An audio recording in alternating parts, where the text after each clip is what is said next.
ఒకప్పుడు ఒక చెరువులో ఒక తాబేలు ఉండేది. ఆ తాబేలు చాలా ఎక్కువగా మాట్లాడేది. ఎప్పుడూ ఏదో ఒకటి మాట్లాడుతూ ఉండేది. ఆ తాబేలుకి 2 నీటిబాతులు మంచి స్నేహితులు. వాళ్ళు అందరూ ఆనందంగా జీవించేవారు. ఒక వేసవిలో చెరువు పూర్తిగా ఎండిపోయింది. అప్పుడు ఆ 2 నీటిబాతులు మరో చెరువుకు వెళ్లాలని నిర్ణయించుకున్నాయి. తమ స్నేహితుడైన తాబేలును కూడా తీసుకెళ్లాలని అనుకున్నాయి. ఆ బాతులు ఒక కర్రను నోటితో పట్టుకొని, తాబేలు, నువ్వు ఈ కర్ర మధ్యలో నోటితో పట్టుకో అని చెప్పాయి. అలాగే ఒక హెచ్చరిక కూడా ఇచ్చాయి.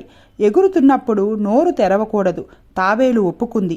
వాళ్ళు ఆకాశంలో ఎగురుతుండగా కింద ఉన్నవాళ్ళు చూసి, అబ్బా, ఎంత విచిత్రంగా ఉంది అని అరిచారు. ఆ మాటలు విని తాబేలు గర్వపడింది. వెంటనే మాట్లాడాలని అనుకుంది. నోరు తెరిచింది. అంతే, తాబేలు కింద పడి మరణించింది.